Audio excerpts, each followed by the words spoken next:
This meeting of the Norwood City Council is hereby called to order. Please rise for the prayer and the Pledge of Allegiance. Our Father, who art in heaven, is a body we congregate in these council chambers. We pray for thy divine guidance, that we may do all things well, according to thy holy will. Amen. I pledge allegiance to the flag of the United States of America and to the republic for which it stands, one nation, under God, indivisible, with liberty and justice for all. Good evening, everyone, on this last day of summer. Call the roll, please. Mr. Braden. Mr. Clark. Here. Mr. Whittington. Here. Ms. Allen. Here. Mr. Thornbury. Here. Mr. Sanker. Here. Mr. Mumper. Here. We have 6 members present, so we will proceed. We have a request to amend the agenda by adding 2 Finance Committee reports, the first dated on September the 8th and the second dated September the 22nd. What's your pleasure? Mr. Thornbury. Yes, Madam President. Add the reports to the agenda as stated. Seconded by Mr. Whittington. Is there any discussion? Call the roll, please. Mr. Clark. Yes. Mr. Whittington. Yes. Ms. Allen. Yes. Mr. Thornbury. Yes. Mr. Sanker. Yes. Mr. Mumper. Yes. All members present voting aye, the motion carries. We have 2 minutes, one from August the 25th and another from September the 8th. Mr. Thornbury. Yes, Madam President, I move that we accept the minutes both minutes as if read. Can we vote on one? We can. Seconded by Mr. Clark. Is there any discussion? Call the roll, please. Mr. Clark. Yes. Mr. Whittington. Yes. Ms. Allen. Yes. Mr. Thornbury. Yes. Mr. Sanker. Yes, sir. Mr. Mumper. Yes. All members present voting aye, the motion carries. We have no request to address council. We will move on to reports of standing committees of council. The first is a Finance and Claims Committee report of September the 8th. Mr. Sanker? Yes, your Committee of Finance and Claims for the City of Norwood, we're asked to review the 2015 appropriations on 9/8/15. We reviewed the various keys and recommended the changes on Exhibit A be approved at the 9/22/15 regular meeting. We also reviewed the possible lease purchase of 2 trucks, one for the Streets Department, one for the Water Department. But we need additional information on each lease proposal and the final cost of the trucks from the Safety Service Director. Respectfully submitted, Joe Sanker, John Mumper, Steve Thornbury, and Tom Whittington. Mr. Thornbury? Yes, Madam President, I move that the report be received and filed. Seconded by Mr. Mumper. Is there any discussion? Call the roll, please. Mr. Clark. Yes. Mr. Whittington. Yes. Ms. Allen. Yes. Mr. Thornbury. Yes. Mr. Sanker. Yes, sir. Mr. Mumper. Yes. All members present voting aye, the motion carries. The next is a Finance and Claims Committee report from September the 22nd. Mr. Sanker? Yes, Madam President, thank you. The Finance and Claims Committee report from 9/22/15, of which we were asked to review the 2015 appropriations and the MCC 7500 dispatch console project. Beg leave to submit the following report. Committee recommends the Exhibit A from the 9/22/15 Finance meeting be approved for the permanent appropriation changes for 2015. We recommend that the MCC 7500 Dispatch Console Project report be sent to all council members for review. We recommend action take place at the October 13th regular meeting, and any questions on this project can be directed to the Fire Chief or Tom McCabe. Respectfully submitted, Joe Sanker, John Mumper, Steve Thornbury, and Tom Whittington. Mr. Thornbury? Yes, Madam President, I move that the report be received and filed. Seconded by Mr. Clark. Is there any discussion? Mr. Sanker? Sorry. Pardon me, Madam President. On a part of that report, we did discuss the 7,500 new console proposal for our 911 department to bring us up to date with the city of Cincinnati and Hamilton County. There's a rather in-depth report that the chief and Tom McCabe provided the Finance Committee to review to give us the details of the proposed project. What we recommend is that we get a copy of all this to every one of the council members so everybody can review and know what we're looking at. That's a proposed lease agreement, and there are various terms in the lease. If we decide to move forward with this project, then we would have to decide on which lease proposal would best suit our financial needs here within the city. One of the discussion topics that came up and why this is coming up as part of a proposal is that come January next year, the city of Cincinnati and Hamilton County will be going to this Marks type system, of which we rely on the city of Cincinnati right now for our communication systems. Our consoles are kind of tied with theirs so we can communicate back and forth. However, come the first of the year when they go to this Marks systems, our consoles will not be able to communicate with them directly. So it's something that needs to be looked at and studied, and hopefully at the next meeting on October the 13th, we can either decide which route we were going to go and move forward from there. So, thank you. Thank you, Mr. Sanker. Is there any other discussion? Call the roll, please. Mr. Clark? Yes. Mr. Whittington? Yes. Ms. Allen? Yes. Mr. Thornberry? Yes. Mr. Sanker? Yes, sir. Mr. Mumper? Yes. All members present voting aye, the motion carries. We'll move on to third readings of resolution. A resolution declaring it to be the desire of council that Halloween trick-or-treat be celebrated between the hours of 6 p.m. and 8 p.m. on Saturday, October the 31st, 2015. Mr. Clark, Move that we have the third reading. seconded by Ms. Allen. Is there any discussion? Call the roll, please. Mr. Clark? Yes. Mr. Whittington? Yes. Ms. Allen? Yes. Mr. Thornberry? Mr. Sanker? Yes, sir. Mr. Mumper? Yes. All members present voting aye, the motion carries. Please have the third reading. A resolution declaring it to be the desire of council that Halloween trick-or-treat be celebrated between the hours of 6 p.m. and 8 p.m. on Saturday, October 31st, 2015.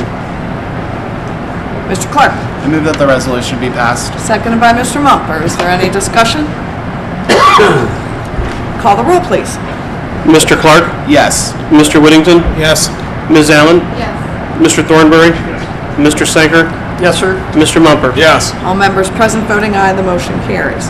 We'll move on to introductory readings of resolutions.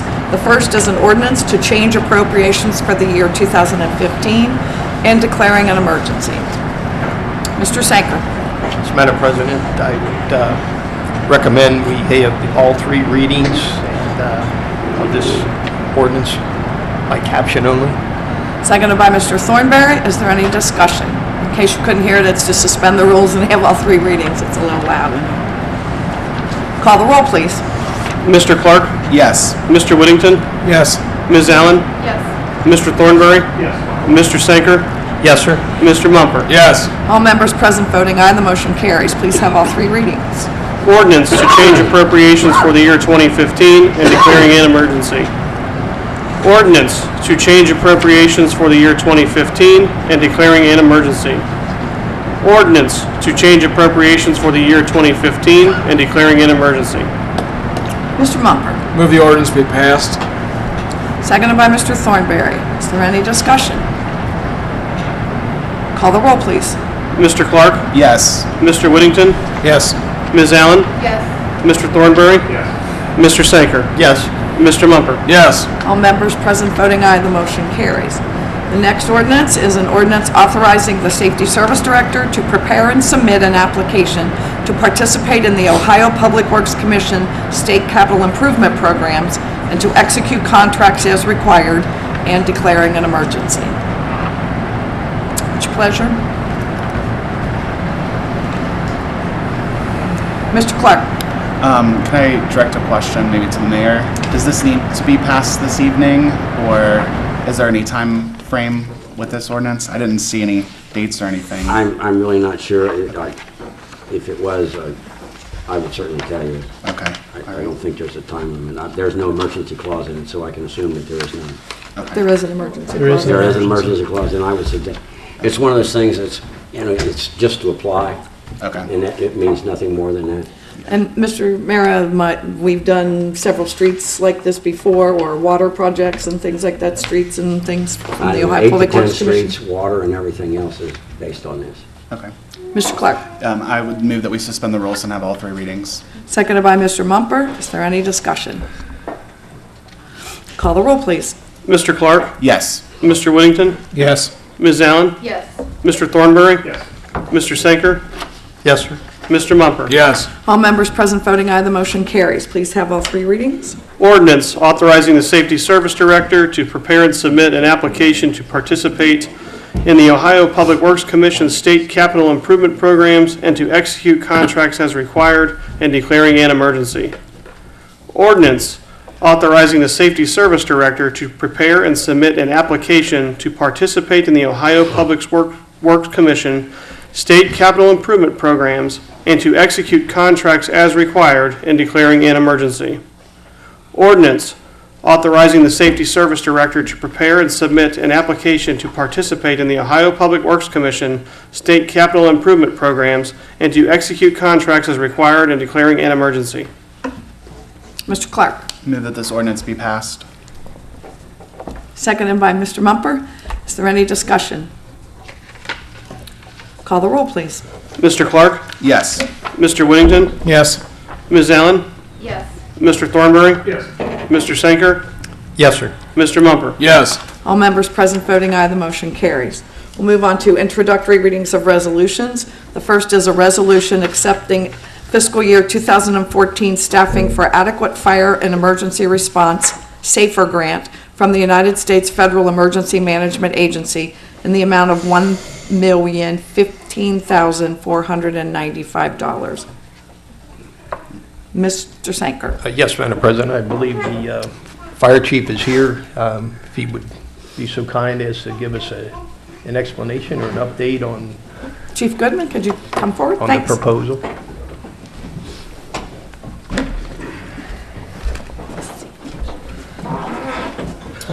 Good evening. This is the SAFER grant that we accepted the last time. We reapplied for it. It's for 5 additional firefighters.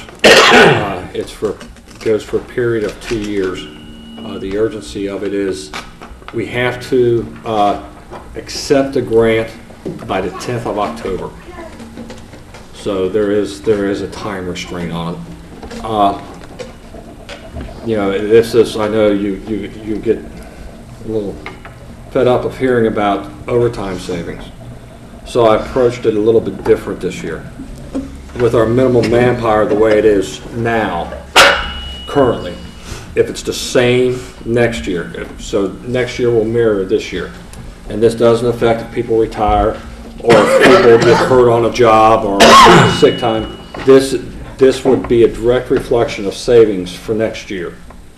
If people retire or quit, whatever the case, that has a separate effect. You're still going to incur overtime.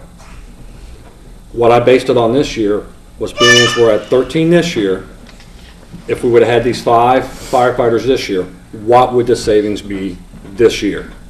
And I'm able to give you an exact number because I can go through up to September 19th and say it would have saved this many days on these days, and then I can look at my schedule, see who's off from September 20th till the end of the year, and I can give you an actual number of days that it would save. Now, the numbers are up to September 19th, it would have been 262 minimum manpower days. From September 20th till the end of December, 90. So for a total of 352 minimum manpower overtime days. That's at a staffing level of 13 if we would have had 5 additional people this year.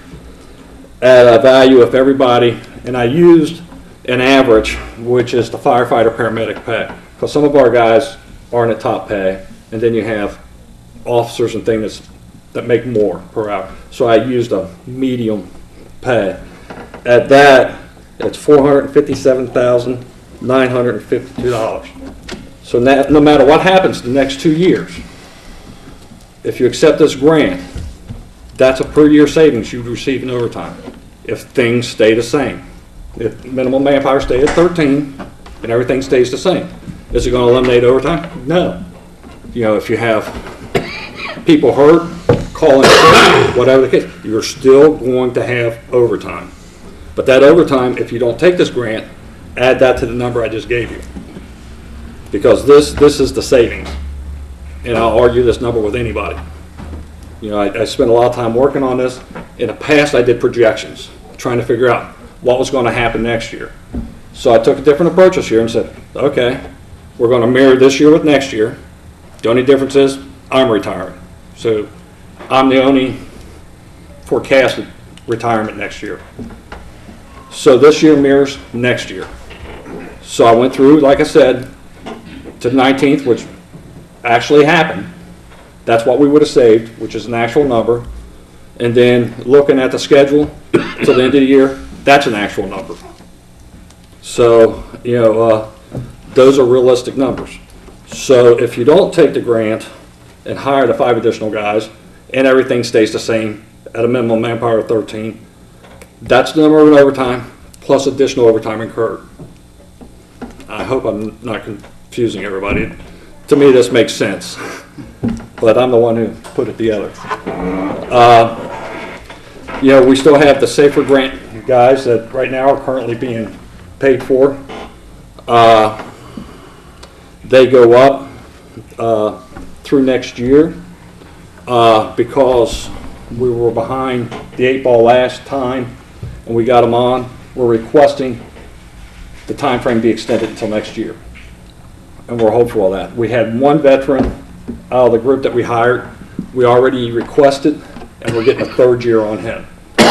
So basically, an additional year for one firefighter is $100,000 grant money. Then if we would hire 5 more guys, anyone that's a veteran, we would also apply for that 3rd year extension. It's not guaranteed. The question comes up, well, if somebody retires, do we have to replace them? The way the grant's written, technically yes, but you're allowed to request a waiver. And to my knowledge, it's never been turned down, as long as you're at you're around your complement. So you know, with talking with other departments and reading the articles, I don't know of anybody that's been turned down upon a request of a waiver. You know, because people quit, people retire. You know, and we're a small department, but when you take larger city departments, that would be just a nightmare to try to keep track of. So the answer to that is yes, as the grant's written, you're supposed to maintain that level, but they do have a waiver request that you can, like I said, nobody that I know has been turned down. Chief, can I ask for clarification in the heading of this? It says a resolution accepting fiscal year 2014 staffing, and that's correct. I just want to make sure that we have That's the correct. right. Yeah, they run. I would hate for you not to get it on a. They run technicality. behind Okay. on the staffing levels. But that, yes, that is from last year Okay. request. Mr. Whittington. Yes, Madam President, I have a question for the chief. It looks to me, and going through the finance committee here, is that we're having a problem collecting money from the state. What I is just went over that with Jim Stith. We're not. It's federal government. We operate on a 4-year cycle.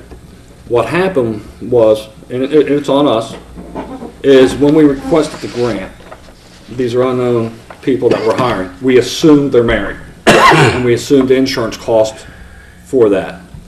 Well, we took the grant money and we were applying for, you know, and the auditor's office provides us the numbers for insurance, workman's comp, the cost of employee. It doesn't cover overtime.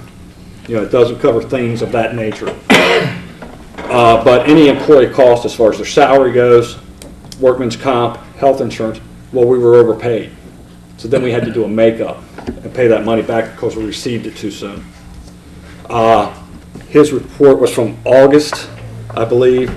You know, we put in request today. We do it on a 4-week cycle, a 28-day cycle.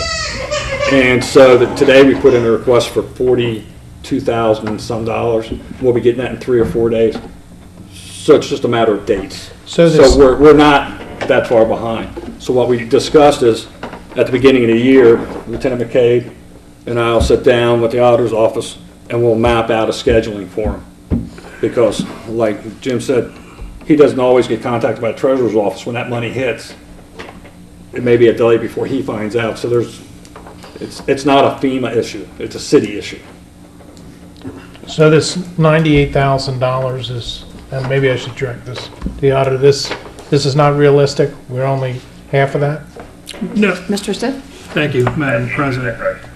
As of the close of August, based on our projections as to how much was supposed to be coming in, we were short at that time $98,000 under our projection. There were several changes, as the chief explained, where we were projecting $44,376 a month coming in because of the difference between full-time employees covering an entire family plan on the insurance and a single person on the insurance. That number was different. So it should be $40,941.60 every 28 days. So there are apparently money coming in now, or that has come in now, that's brought us up. So it should be at least half of that, if not completely caught up. And as they were explaining, we don't balance with the treasurer's office till the close of the month. So we can look and see if cash came in by checking with the treasurer's office, but that balancing and closing and auditing process happens at the end of the month when it all comes in. So what we'll see is after we close September, hopefully that number is zero or at least half of what it is here in that catch-up process. We were discussing sitting down and plotting out a 28-day cycle with the fire department so that we can make a better projection as to when this money is coming in on a regular monthly basis, because it's not always going to be every month exactly that. Some might be 2 payments in 1 month and then 1 payment in the next, just because of how that cycle lands. Any other questions of the chief? Mr. Sanker? Yes, Chief Goodman, are they, meaning the grantors, are they telling you or determining what your complement should be or has to be or needs to be? That's done in a grant writing process, and then it's a review committee.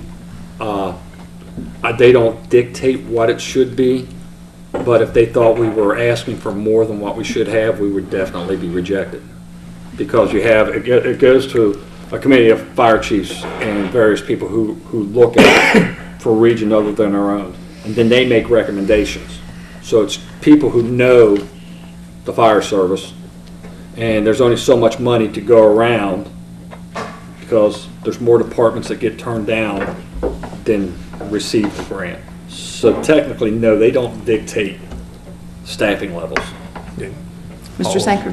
On that same line, then, if, say, we're at a complement of 25 people, and we have somebody retire, but that 25 includes, 5 safer people, so we're down to 24, are they then, you kind of touched on it before, are they then going to tell you, well, you applied to have your complement at 25, now you're at 24, you need to get back to 25 in order to keep receiving the SAFER grant, even though the individual who retired wasn't part of the SAFER program? Right. You cannot let SAFER program people go, okay? And if you do, it's a waiver process, and then FEMA stops funding at that point. If something catastrophic happened and you had to get rid of people, you have to apply for a waiver before you can, let people go, the SAFER people go. And if that waiver is approved, then the funding stops. You don't have to pay money back. The thought process for me, and I'm only going to speak for myself, when applying for the 5, yes, it puts us above complement. Right now we're at 51, we're supposed to be at 53, and this puts us at 56. Like I said, I'm retiring, then the following year we'll have 2 more people retiring. So in the time frame of the SAFER grant, that'll bring us down to 53. We will have to put in for a waiver to not hire additional people. Like I said, I've never heard of one being denied, as long as it's through retirement or somebody resigning. So my thought process on this is, might as well get these people on board, They're being paid for by the federal government, and you're going to have 3 retirements coming up, and then you'll be a complement by the time this grant runs out. Mr. Sager? Yep. What is the length of the grant? Did you say it was for 2 years? 2 years. But if we hire veterans, you can ask for a 1-year extension.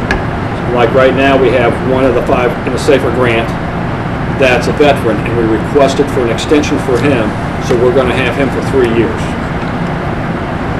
because of the veteran benefit. So the same thing would happen with, if you approve this and we hire 5 additional people, if we hire any veterans, we would also ask for that extension. And it's their way of doing a veteran's preference in the hiring process. We have to, like I said, accept it by October 10th. We've got 120 days, 180 days to hire, which right now we don't have current civil service list.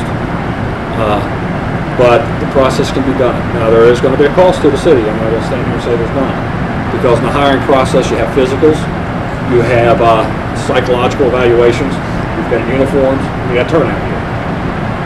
Figure between $40,000 and $50,000 for that process. So that is an out-of-pocket expense for the city, because that's not covered by the grant. The hiring process and the outfitting of the employee is not covered by the grant. So that is definitely an out-of-pocket expense for the city. Any other questions of the chief? Thank you very much, Chief. Just like to thank, one more thing, I'd personally like to thank Tom McCabe, Lieutenant McCabe.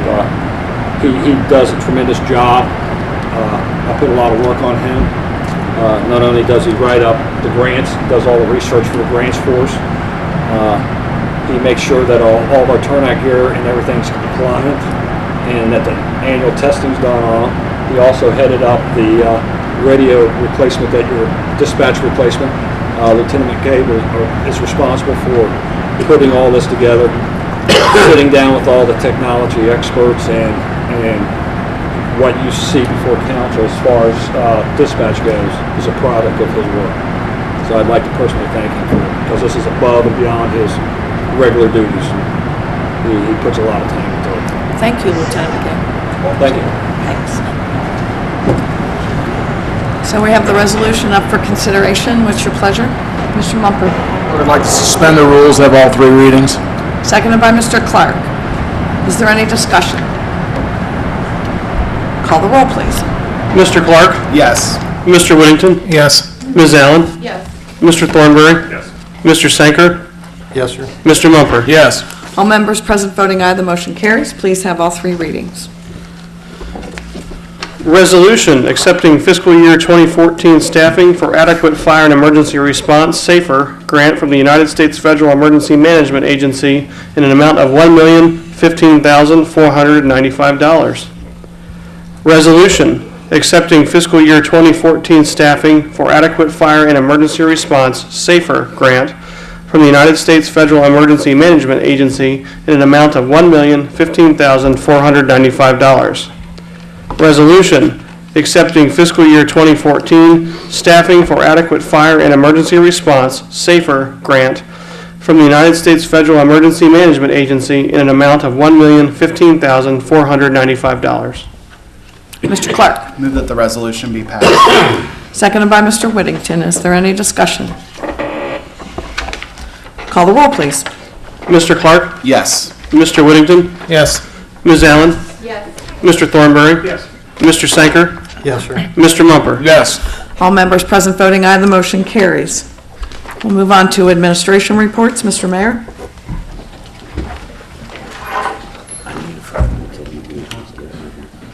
Okay. Let's take a 5-minute break so we can clear out all the cameras.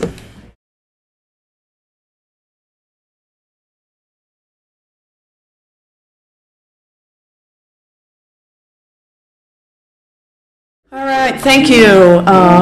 We just took a little break while the cameras were leaving. Mr. Mayor, your administration report. Thank you, Madam President.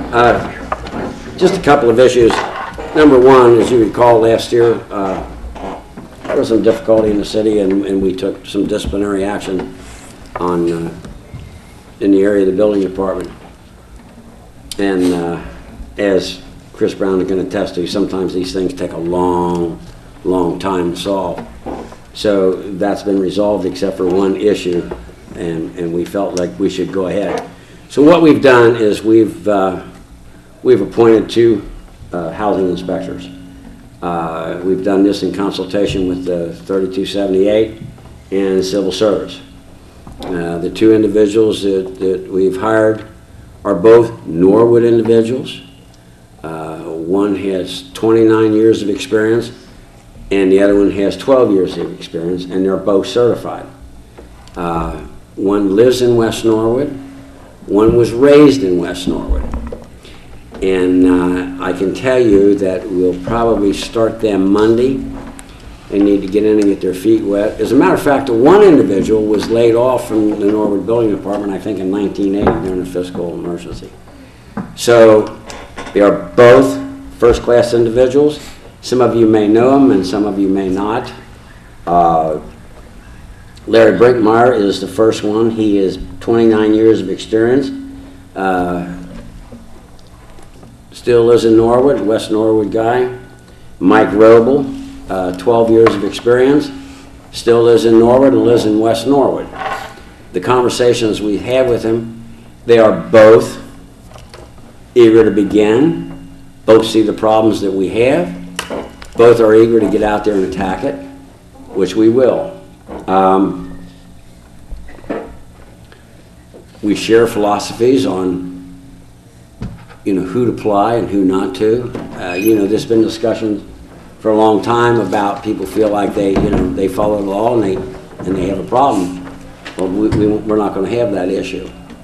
One of the things Larry expressed to me was, you understand that the orders that we write now, sometimes in painting and work like that, in the wintertime it takes a long time to get done. We totally understand that. So they will be coming in tomorrow for a short visit, and then they'll start Monday. So we are extremely pleased with these 2 individuals. Most people in Norwood know them. They certainly know Norwood. So that's a big plus. We're not bringing in somebody that has no idea what this city is like, the temperament of the city, the temperament of the residents. These individuals know this city, and they are a total asset. So I'm looking forward to that. If anybody's got any questions on that, I'll be more than happy to answer them. Any questions of the mayor? Got it. Ms. Allen?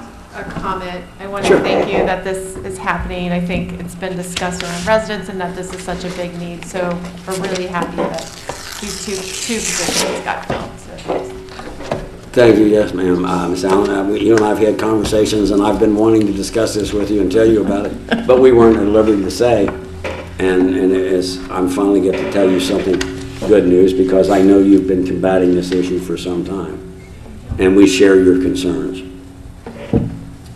The next thing I want to talk to you about is I've had discussions with Mrs. Lake and Jim Stith. Reference a meeting next Monday, the 28th at 6:00 p.m. This is probably about as critical a meeting as you'll have. Although we signed non-disclosure forms, we can't get into detail. It's an economic development opportunity. It will be a one-shot deal. We will have one opportunity. I mean, it's taken us weeks to get to this point. It's a one-shot deal. We will have one chance next Monday at 6:00.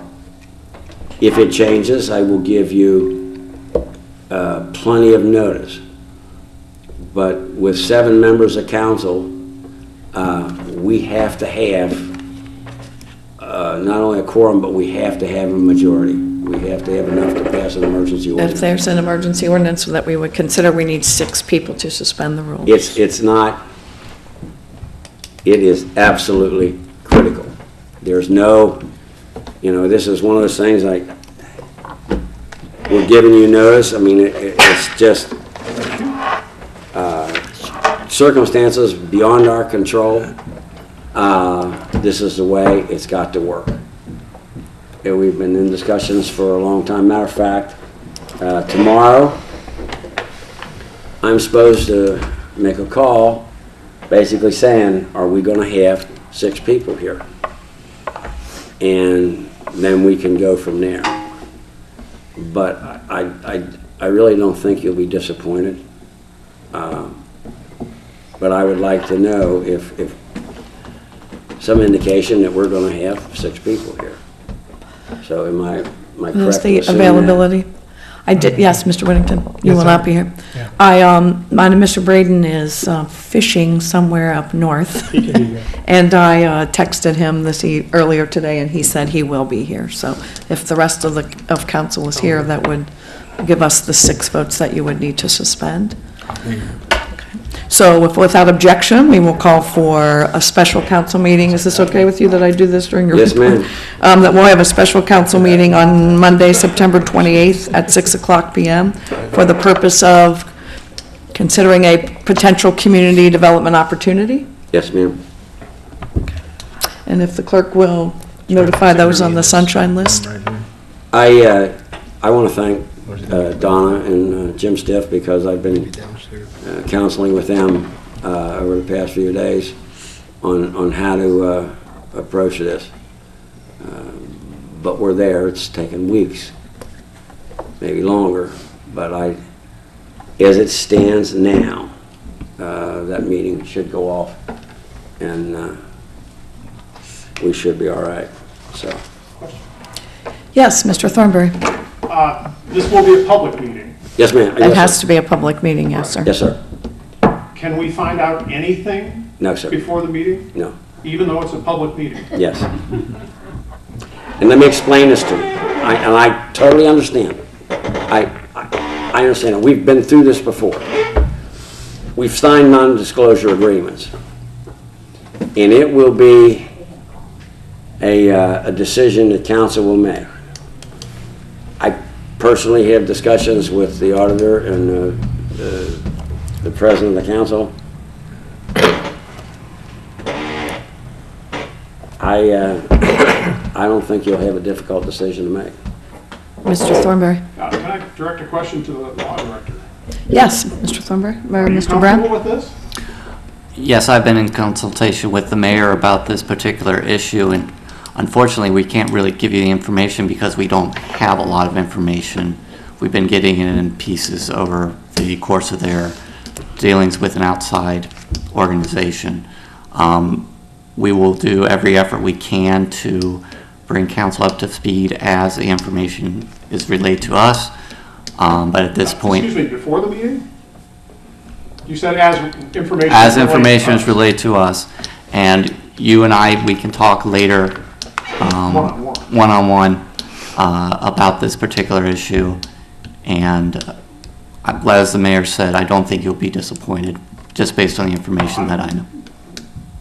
Yes. Disappointment's not the issue. No, and in terms of legality, we are making sure that every steps are taken to ensure that whatever happens on the 28th complies with the Ohio Revised Code and all applicable laws. We've been discussing this, and hence we are making this announcement that this will take place next Monday, and the sunshine list will be notified as well. But because of the non-disclosure and certain things that have to take place, Mr. Brown feels comfortable with it. Yes, Okay, Mr. and then, Thornberry. I guess my final question. Are we going to be expected to vote and make a decision Monday? Yes. Yes. Yes. Now, wait a minute.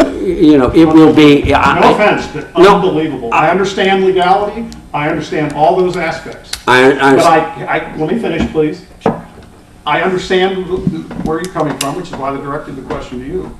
But for the average citizen out here hearing this is absolutely incredible. I'm sorry. I'm shocked. So I just have to put that on the record. I somewhat understand. But it's one of those situations where the law department and I have been in discussions with this for weeks. And it's not, the information that you're going to be given, the information that you're going to be expected to decide on is not difficult. It's really not. If it was, the law director, I'm sure, would have corrected me. It's not It the is issue. very simple. Difficulty is not the issue. I understand. I mean, it's everybody's got their choice, and I understand that. Yes, Mr. Clark. Yeah, I'm struggling with this too. Will we have the information available on Monday? You'll get it on Monday before the meeting. Before the meeting, so I'll have a little bit of time. So to when review. the meeting, when we sit down, you'll be given the information. Before the meeting. Yeah. How long before the meeting? No offense, we were given this report about purchasing, for the purchases for the fire department. Technically before the meeting, but it was like the meeting, and we didn't, so we didn't get a chance to read it. We're being given the chance to review this. But we're going to be asked to make a decision. Will we get it a half hour before the meeting? Will we have time to actually look at it? Or will the meeting start and the information be put in front of us and we're expected to absorb it while the meeting is going on? Okay, here's the way I see this playing out.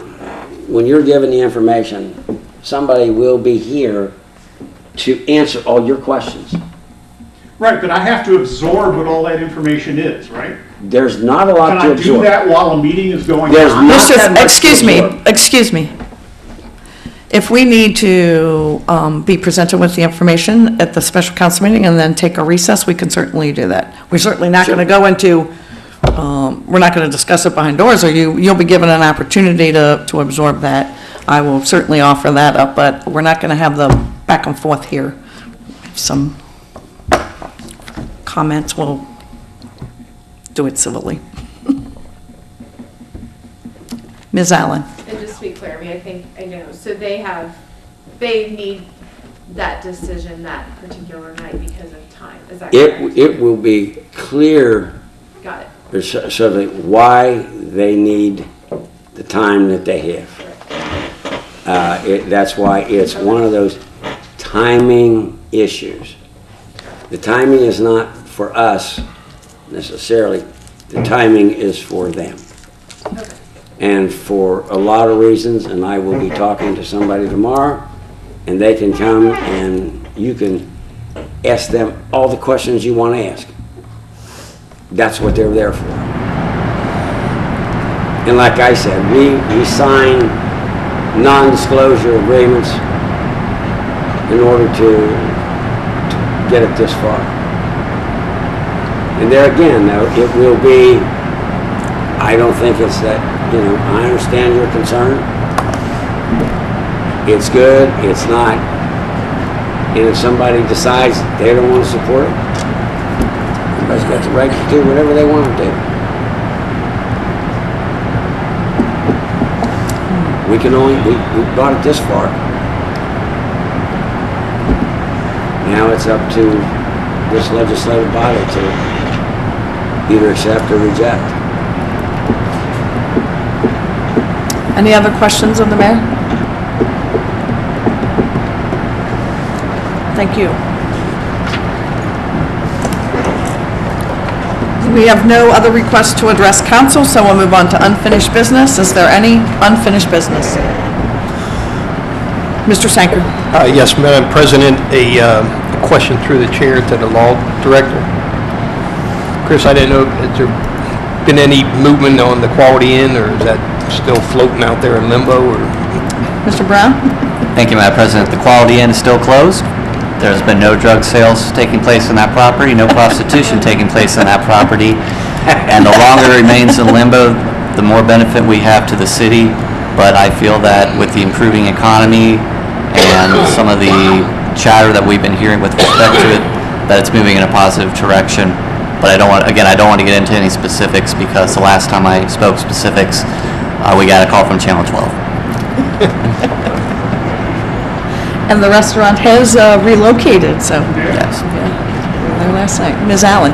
Yes, another question to Yes, through Mr. Chair. Brown on the same line. So you're just, so I'm clear, I had a constituent ask me, because one of the things that the original developers were looking at was doing Base District, and I've had some other local residents ask me about that. I know one of the things is we were waiting to hear about that. So is that something that can be brought again before council? Is that off the table at this point?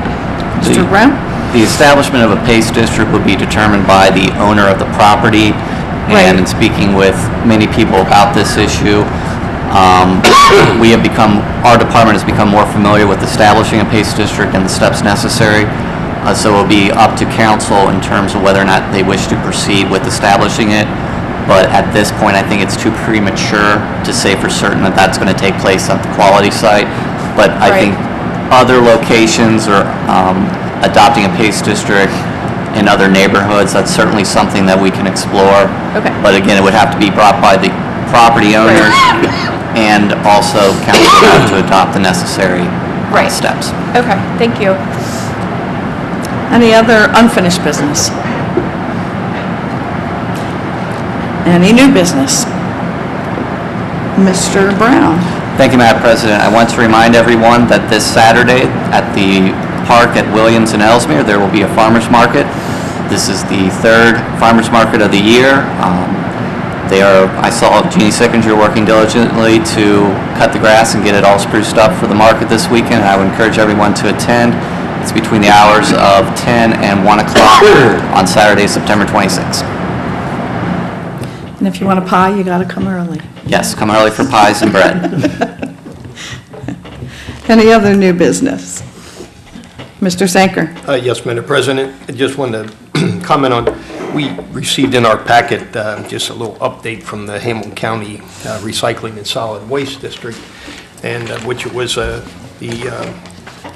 for the first period of 2015, within the city of Norwood, we recycled 397.77 tons of recycled materials, of garbage that didn't go directly into the landfill. And based on that amount, we were awarded a check for participating in this program in the amount of $8,228.27.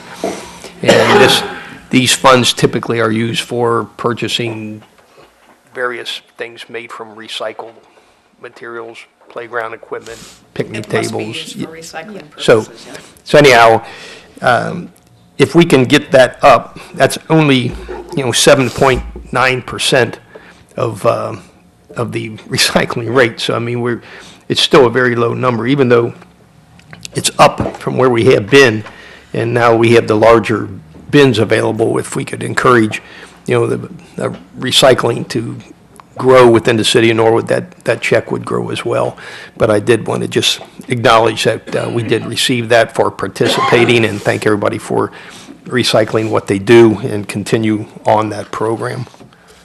Thanks. I believe the yard waste bags that residents can pick up at the health department are paid for through that recycling grant. In the past, we've purchased lawnmowers for Public Works that have mulchers on them, so it diverts the grass from the landfill. So, yeah, we've always hovered right around between 7 and 10%. If you can just get up to 10%, the difference is pretty astounding in the amount of money that you get, so. Thank you. Yes, Mr. And Thurman. to piggyback on that, I always want to get into the discussion. I invariably run into, when talking to people about this, skepticism that recycled material put out on the curb is actually picked up as recycled material. If I've heard it once, I've heard it, And I just want to, for the public record, say yes. I mean, as Mr. Saker pointed out, the newer, larger bins and all those bins are collected as recycled material. And they're put into what look like our garbage trucks, Yeah. but they're recycling garbage trucks. And so I had an opportunity to go out and see Rumpke's recycling facility, and it's what's called a single stream. So It used to be when they came, they'd have to sort everything in the truck and throw it in, and now they just dump it into the truck. When they go out to Rumpke Recycling, they empty the truck, it's put on conveyors, and all of the conveyors shake and do all these weird things, and it's all separated by automation. And so, yes, it looks like it's going into the garbage truck, but it is a recycling garbage truck, and it does get recycled, so rest assured. Any other new business? Mr. Sanker? Yes, Madam President, also kind of on a recycling kick. I believe on October the 17th, I believe that's a Saturday, down at Public Works, they will be offering free freon removal from appliances and also free collection of tires. Typically, you can't put an appliance out on the street and expect it to be picked up without a sticker on it that says the freon has been removed from this appliance. The same way with used tires. Tires cannot be set out and won't be picked up as well. So this is an opportunity for residents of Norwood. If you do have, old refrigerators or that need to be disposed of, and take them down to Public Works and they can remove the freon as part of a grant and also accept the tires down there too from residents of Norwood. So I encourage you to participate in that program as well. Thanks. Thank you, Mr. Sanker. Any other new business? We'll move on to communications. The first is a letter from the Safety Service Director regarding a Planning Commission recommendation. To City Council from Joseph Gears, Safety Service Director, September 11, 2015. RE Planning Commission recommendation regarding Ray Hamilton moving preliminary and final PUD plan for 4817 Section Avenue. On September 2nd, 2015, the Norwood Planning Commission reviewed the preliminary and final plan for the Ray Hamilton moving located at 4817 Section Avenue. The Planning Commission unanimously voted to recommend approval to City Council contingent upon the following conditions. The street and site shall be maintained during construction. Grass shall be cut and maintained.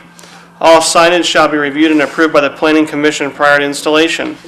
Security around the retention basin shall be installed.